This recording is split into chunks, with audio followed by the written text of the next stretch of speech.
तंग गलियों में एक मोहल्ला ऐसा भी था जहां सुबह की हवा में अगरबत्ती की खुशबू नहीं बल्कि ताजे खून और चमड़े की तीखी गंध तैरती रहती थी। उसी मोहल्ले में रहता था कालू कसाई। मजबूत शरीर, कठोर आंखें और दिल उतना ही पत्थर जैसा। रोज सूरज उगने से पहले उसके हाथों में छुरी आ जाती और सूरज ढलने से पहले दर्जनों जानवर उसकी दुकान पर दम तोड़ देते। लोगों के लिए वो बस एक कसाई था, लेकिन अपने भीतर वो खुद को बहुत बड़ा समझता था। दुनिया की सबसे बड़ी सच्चाई पेट है, और पेट खून से ही भरता है। दया, करुणा सब कमजोरों की बातें हैं। उसकी दुकान पर लोग आते, मोल भाव करते और चुपचाप मांस लेकर चले जाते। कोई उसकी आंखों में झांकने की हिम्मत नहीं करता। बच्चों को वहां से दूर रखा जाता और औरतें उस गली में कदम रखते ही आंचल खींच लेती थीं। इस कालू का दिल नहीं है, बस पत्थर है। ऐसे लोग कभी नहीं बदलते। कालू ये बातें सुनता था, लेकिन उसके चेहरे पर कभी कोई फर्क नहीं पड़ता। उसे लगता था डर ही उसकी ताकत है। उसी डर से उसका धंधा चलता है, उसी डर से लोग सिर झुकाते हैं। जिससे लोग डरें वही इस दुनिया में जिंदा रहता है। उसी दिन काशी की ओर से एक शांत पदचाप उस मोहल्ले की तरफ बढ़ रही थी। न कोई शोर, न कोई घोषणा। सफेद वस्त्रों में लिपटा एक साधारण सा संत, जिनकी आंखों में गहराई थी और चेहरे पर करुणा, वही थे कबीर साहिब। उनके साथ कुछ शिष्य थे, लेकिन उनके कदम सीधे उसी गली की ओर मुड़ गए जहां लोग जाने से डरते थे। गुरुदेव, यह कसाईयों की गली है। लोग कहते हैं यहाँ क्रूरता बसती है। जहाँ क्रूरता होती है वही करुणा की सबसे ज्यादा जरूरत होती है। जब कबीर साहिब उस गली में पहुंचे तो कालू कसाई जानवर पर छुरी चला रहा था। खून की धार जमीन पर बह रही थी। भीड़ सन्न थी, लेकिन कबीर साहिब की आंखों में न घृणा थी न डर, बस एक गहरी पीड़ा। कालू, आज तूने कितनी जान ली? कालू चौंक गया। उसने पहली बार किसी संत को बिना डर उसके नाम से पुकारते सुना। उसने छुरी नीचे रखी और हंस पड़ा। संत जी, यहाँ रोज जान जाती है। अगर इससे डरते हो तो इस गली में आए ही क्यों? मैं डर से नहीं, सवाल लेकर आया हूँ। सवाल पेट नहीं भरते संत जी, लेकिन जवाब आत्मा को जगा देते हैं। भीड़ सन्न थी, हवा थम सी गई थी और पहली बार उस गली में छुरी से ज्यादा शब्दों की धार तेज होने लगी थी। ये सिर्फ शुरुआत थी। कसाई और संत के बीच टकराव अभी बाकी था और कालू को अंदाजा भी नहीं था कि आज उसकी जिंदगी का सबसे कठिन सवाल उसके सामने खड़ा होने वाला है। कालू कसाई ने छुरी एक ओर रख दी, हाथ धोए भी नहीं। खून से सने हाथों को ही कपड़े से पोंछता हुआ कबीर साहिब के सामने खड़ा हो गया। उसकी छाती फूली हुई थी और आंखों में चुनौती। भीड़ समझ गई थी कि आज कोई साधारण बातचीत नहीं होने वाली। आज घमंड और करुणा आमने सामने खड़े थे। संत जी, आप जैसे लोग रोज आते हैं, बोलते हैं मत मारो, दया रखो, पर बताओ, अगर मैं ना मारूं तो मेरा घर कैसे चले? घर रोटी से चलता है कालू, खून से नहीं। ये सुनकर कालू की हंसी और तेज हो गई, जैसे किसी ने उसके घमंड को सहला दिया हो। रोटी भी इसी खून से आती है संत जी। दुनिया को मांस चाहिए और मैं वही देता हूँ। इसमें पाप कहाँ है? जो भूख तू दूसरों की पूरी करता है, क्या कभी अपनी आत्मा की भूख भी सुनी है? कालू पल भर को चुप हुआ, जैसे सवाल समझ में आया हो, लेकिन फिर उसने सिर झटक दिया। आत्मा वात्मा की बातें मेरे लिए नहीं है। मैं जो दिखता है वही मानता हूँ संत जी। जो सिर्फ आंखों से दिखे वही सच होता तो अंधेरा कभी डरावना न लगता। भीड़ में सरसराहट हुई। कुछ लोगों के चेहरे पर पहली बार सोच की रेखा उभरी। कालू को ये सब पसंद नहीं आया। उसे लगा उसकी दुकान, उसका रुतबा डगमगाने लगा है। आप मेरे धंधे पर सवाल उठा रहे हो? क्या आप जानते हो इस छुरी से कितनों ने डर खाया है? कालू आगे बढ़ा, जैसे डराना चाहता हो, लेकिन कबीर साहिब वहीं अडिग खड़े रहे। न एक कदम पीछे, न स्वर में कठोरता। गली में सन्नाटा छा गया। जानवरों की आवाज भी जैसे थम गई। कालू के चेहरे पर गुस्सा था, लेकिन उसके भीतर कहीं कुछ दरकने लगा था। कबीर साहिब ने उसकी आंखों में झांकते हुए आखिरी बात कही। कालू, तू जान लेता है क्योंकि तुझे लगता है इससे तू जिंदा है, लेकिन जिस दिन तेरा मन जागेगा उसी दिन तू समझेगा कि तू अब तक मरा हुआ था। कालू जवाब देना चाहता था, पर शब्द नहीं निकले। भीड़ धीरे धीरे हटने लगी। कबीर साहिब आगे बढ़ गए, लेकिन उनके शब्द कालू के कानों में गूंजते रह गए। ये पहली चोट थी, छुरी से नहीं शब्दों से, और ये चोट धीरे धीरे गहरी होने वाली थी। रात उतर आई थी। कसाईयों की गली में दिन का शोर थम चुका था। दुकानें बंद थीं, छुरियां धुलकर टंगी थीं, लेकिन कालू कसाई के भीतर का शोर थमने का नाम नहीं ले रहा था। वो अपने घर के आंगन में बैठा था, सामने बुझता हुआ दिया, पास रखी छुरी और दूर से आती कुत्तों के रोने की आवाज। सब कुछ रोज जैसा था, फिर भी आज कुछ अलग था। अजीब संत था, न डरा न गिड़गिड़ाया। ऐसे कैसे कोई मेरे सामने खड़ा रह सकता है? वो लेटने गया पर नींद आंखों से कोसों दूर थी। जैसे ही आंख बंद करता, कबीर साहिब का शांत चेहरा सामने आ जाता। उनके शब्द कानों में गूंजते, जो दया से भागता है वही सबसे ज्यादा डरा हुआ होता है। कालू ने करवट बदली। मैं डरता नहीं, मैं किसी से नहीं डरता। लेकिन उसी पल बाहर बंधे एक जानवर की कराहती आवाज आई। कालू चौंक उठा। ये आवाज उसने हजारों बार सुनी थी, पर आज पहली बार वो आवाज उसके सीने में उतर गई। चुप रह, ये रोज का है। वो उठा, पानी पीने गया, लेकिन पानी गले से नीचे नहीं उतरा। उसे लगा जैसे उसकी हथेलियों पर फिर से खून लगा हो। उसने हाथ रगड़े, धोए, फिर रगड़े, लेकिन मन की गंध नहीं गई। ये क्या हो रहा है मुझे? उसकी पत्नी भीतर से निकली। उसने कालू को बेचैन देखा, जो उसने पहले कभी नहीं देखा था। आज नींद नहीं आ रही? सो जा, मुझे कुछ नहीं हुआ। लेकिन पत्नी के जाते ही कालू फिर उसी जगह बैठ गया। छुरी को उठाया, उसे देखा। वही छुरी जो कभी उसकी ताकत थी, आज उसे भारी लग रही थी। अगर मैं ये ना उठाऊं तो मैं क्या रह जाऊंगा? उसे कबीर साहब का सवाल याद आया। क्या कभी अपनी आत्मा की भूख भी सुनी है? कालू ने सिर पकड़ लिया, जैसे किसी ने भीतर से दरवाजा खटखटाया हो। आत्मा? क्या सच में कुछ होता है? रात गहराती गई, दिया बुझ गया, लेकिन कालू की आंखों में नींद नहीं उतरी। पहली बार उसे अपने काम से डर नहीं, अपने मन से डर लग रहा था। ये पहली बेचैनी थी, पहली दरार जो बाहर नहीं भीतर पड़ी थी, और वो नहीं जानता था कि ये दरार आगे चलकर उसकी पूरी जिंदगी बदल देने वाली है। आधी रात बीत चुकी थी। कालू कसाई कब नींद में डूब गया उसे खुद पता नहीं चला, लेकिन ये नींद वैसी नहीं थी जैसी रोज आती थी। ये भारी थी, डरावनी थी और भीतर तक हिला देने वाली थी। उसने सपने में खुद को उसी गली में खड़ा देखा। दुकान खुली थी, छुरियां सजी थीं, पर आज जानवर नहीं, इंसानों की परछाइयां बंधी थीं। उनकी आंखों में वही डर था जो वो रोज देखा करता था। हमारा दोष क्या था? कालू घबरा गया। उसने पीछे हटना चाहा, लेकिन उसके पैर जैसे जमीन में धंस गए हों। तभी उसने देखा, उसकी छुरी उसके अपने हाथ की ओर मुड़ी हुई थी। नहीं, मैं ऐसा नहीं हूँ, ये झूठ है। उसी पल भीड़ के बीच से एक शांत प्रकाश उभरा। वही सफेद वस्त्र, वही करुण आंखें। कबीर साहिब उसके सामने खड़े थे, लेकिन इस बार उनकी आवाज गूंज रही थी, जैसे भीतर से आ रही हो। कालू, तू दूसरों को काटता रहा, पर आज पहली बार तू खुद को देख रहा है। मैं मजबूर था, पेट के लिए, दुनिया के लिए। पेट के लिए किया पाप पाप नहीं कहलाता, लेकिन पाप को सही ठहराना सबसे बड़ा अंधापन है। परछाइयां एक एक कर गिरने लगी, और हर गिरती परछाई के साथ कालू का सीना और भारी होता गया। उसे लगा जैसे उसकी सांसें कम पड़ रही हों। अगर गलती हो गई हो तो बताइए, अब क्या करूं? गलती पूछी नहीं जाती कालू, मानी जाती है। अचानक एक जानवर की तेज चीख गूंजी। कालू हड़बड़ाकर उठ बैठा, पसीने से भीगा हुआ, सांसें तेज, दिल जोर जोर से धड़कता हुआ। सपना टूट चुका था, लेकिन उसका असर नहीं।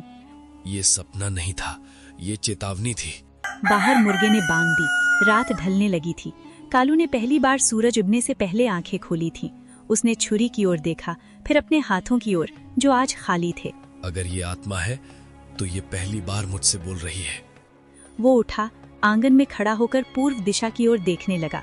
मन में एक अजीब सा डर नहीं, बल्कि शर्म थी, और उसी शर्म के साथ एक सवाल भी। क्या वो सच में बदल सकता है? ये सवाल अब उसे छोड़ने वाला नहीं था। सूरज की पहली किरण जब कसाईयों की गली में उतरी, तो कालू कसाई पहले से जाग रहा था। ये वही गली थी, वही दुकान, वही छुरियां, लेकिन आज उसके भीतर कुछ बदल चुका था। रात का सपना उसकी आंखों से नहीं उतरा था। हर आवाज, हर साया उसे उसी चेतावनी की याद दिला रहा था। आज हाथ उठाऊं या ना उठाऊं, यही फैसला मेरी जिंदगी लिखेगा। एक रास्ता वही है जो मुझे हमेशा खून तक ले गया, और दूसरा वो जो मुझे खुद से मिलवा सकता है।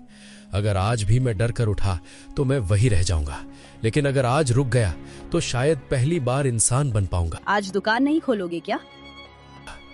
खोलूंगा, लेकिन शायद पहले जैसा नहीं। आज हाथ उठेगा तो सोच कर उठेगा, और अगर मन ने मना कर दिया तो ये दरवाजा बंद ही रहने दूंगा, क्योंकि अब मुझे रोजी से ज्यादा अपनी आत्मा की आवाज सुनाई देने लगी है। उसकी पत्नी बाहर आई, रोज की तरह चुप, लेकिन आज कालू की आंखों में कुछ और ही था। न घमंड न कठोरता, बस भारीपन। वो दुकान तक गया, ताला खोला, जानवर बांधे गए थे, सब कुछ तैयार था। लेकिन जैसे ही उसने छुरी उठाई, उसका हाथ कांप गया। पहली बार छुरी का वजन उसे बोझ लगा। क्या यही मेरी ताकत थी, या यही मेरी सबसे बड़ी कमजोरी, जिसे मैं बरसों तक ताकत समझता रहा? इसी के सहारे मैंने डर पैदा किया, रोटी कमाई, लेकिन आज समझ आ रहा है कि इसी ने मुझे भीतर से खोखला कर दिया। अगर ये हाथ छोड़ दूं तो मैं क्या रह जाऊंगा, और अगर इसे पकड़े रहा तो शायद मैं कभी इंसान बन ही नहीं पाऊंगा। उसी पल गली से आवाज आई, लोग इकट्ठा होने लगे। रोज के ग्राहक थे, लेकिन आज उनके सामने वही कालू नहीं खड़ा था। क्या हुआ कसाई, आज देर क्यों हो गया? आज थोड़ा रुक जाओ। हाथ उठाने से पहले मन लड़ रहा है। समझ नहीं पा रहा हूं कि छुरी चलाऊं या खुद को रोक लूं। आज का दिन शायद कल जैसा नहीं रहने वाला। भीड़ में खुसुर फुसुर शुरू हो गई। किसी ने हंसकर कहा, किसी ने ताना मारा। लगता है कसाई का दिल पिघल गया। कालू ने सिर उठाया। पहली बार उसे इन तानों में डर नहीं लगा, बल्कि अपने भीतर उठती आवाज ज्यादा तेज थी। तभी उसे सामने सफेद वस्त्रों की झलक दिखी। कबीर साहिब फिर उसी गली में खड़े थे। संत जी, क्या आप फिर से मुझे रास्ता दिखाने आए हैं या मेरी परीक्षा देखने? मेरे भीतर जो डर और पश्चाताप है, क्या वो आपको यहाँ तक खींच लाया है? मैं तो वही हूं कालू, जहां तेरा मन खड़ा है। आज मैं किसी की जान नहीं लूंगा। मुझे नहीं पता आगे क्या होगा, लेकिन आज से मैं वही नहीं रहूंगा जो कल था। कालू ने छुरी नीचे रख दी, जमीन पर नहीं फेंकी, बल्कि धीरे से रखी, जैसे किसी पुराने बोझ को उतार रहा हो। भीड़ सन्न रह गई। पत्नी की आंखों में डर और आश्चर्य दोनों थे। कालू ने कबीर साहिब की ओर देखा, जैसे किसी बच्चे ने पहला कदम उठाया हो। यही पहला कदम है कालू। रास्ता लंबा है, पर लौटना अब मना है। उस सुबह कसाईयों की गली में कोई चीख नहीं गूंजी, सिर्फ एक निर्णय गूंजा था, और उसी निर्णय के साथ कालू की जिंदगी ने पहली बार विहिंसा से बाहर कदम रखा। लेकिन ये सिर्फ शुरुआत थी, परीक्षा अभी बाकी थी। दोपहर होते होते कसाईयों की गली में शोर लौट आया, पर आज ये शोर जानवरों का नहीं, इंसानों का था। कालू कसाई की दुकान खुली थी, लेकिन छुरियां चुप थीं। मांस की जगह खाली तख्त पड़े थे, और यही खालीपन लोगों को खल रहा था। जो कल तक उसके डर से सिर झुकाते थे, आज वही उसे घेर कर खड़े थे। क्या हो गया कालू, संत बन गया क्या? कल तक जिन हाथों से छुरी चलती थी, आज वही कांप रहे हैं। कहीं कबीर साहब की संगत ने दिमाग तो नहीं फेर दिया, या आज अचानक दया जाग गई? अगर आज तूने काम छोड़ दिया तो हमारी आदतें कौन निभाएगा? आज तो जानवर बच गए कसाई, बड़ी दया आ गई तुझ पर। लेकिन कल जब भूख चिल्लाएगी तब क्या करेगा? तब कौन तेरा पेट भरेगा और कौन हमारे घरों का चूल्हा जलाएगा? दया से पेट भरता है क्या, या फिर ये भी किसी नए नाटक की शुरुआत है? कालू ने सबकी बातें सुनी, लेकिन जवाब देने से पहले उसने एक पल आंखें बंद की, जैसे भीतर की आवाज को टटोल रहा हो। आज मेरा मन नहीं मानता। भीतर कहीं कुछ रुक गया है, जैसे हाथ उठाने से पहले आत्मा रास्ता रोक लेती हो। और जिस दिन मन ना माने, उस दिन हाथ उठाना मुझे पाप लगता है। उस दिन समझ आता है कि ताकत छुरी में नहीं होती, ताकत उस हिम्मत में होती है जो गलत को ना कह सके। आज पहली बार मेरा डर नहीं, मेरी अंतरात्मा बोल रही है। ये सुनकर भीड़ भड़क उठी। कुछ लोग आगे बढ़े, कुछ ने गालियां दी, किसी ने उसकी रोजी रोटी का डर दिखाया। हम सब इसी काम से जीते आए हैं। हमारे बाप दादाओं ने यही किया, इसी से घर चला, इसी से बच्चों का पेट भरा। तू अगर अचानक बदल जाएगा तो सिर्फ तू नहीं बदलेगा, तेरे साथ हमें भी आईना देखना पड़ेगा। हमें भी सोचना पड़ेगा कि जो हम उम्र भर करते आए हैं वो सही था या नहीं। और सच बता दूं कालू, इंसान को काम बदलने से ज्यादा डर अपने भीतर की सच्चाई से लगता है। मैं किसी को बदलने नहीं कह रहा, न किसी का रास्ता रोकना चाहता हूँ, न किसी पर अपनी सोच थोपना चाहता हूँ। मैं बस खुद को बदल कर रहा हूँ, क्योंकि अब मुझे समझ आ गया है कि अगर मैं नहीं बदला तो ये खून, ये डर और ये अंधेरा मुझे ही खा जाएगा। मैं किसी और की जिंदगी नहीं सुधार रहा, मैं अपनी आत्मा को बचाने की कोशिश कर रहा हूँ। उसी समय एक साहूकार आगे आया, आंखों में लालच और आवाज में धमकी। अगर धंधा बंद किया तो उधार कैसे चुकाएगा कालू? सिर्फ भावना से पेट नहीं भरता, और ना ही संतों की बातों से कर्ज उतरता है।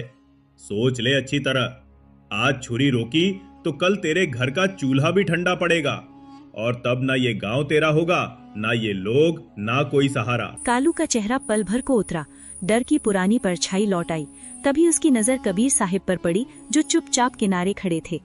डर या आत्मा? एक तरफ पेट और समाज का डर है, दूसरी तरफ ये जागी हुई आत्मा। अगर डर चुना तो फिर वही अंधेरा, और अगर आत्मा चुनी तो शायद दर्द होगा लेकिन सच भी मिलेगा।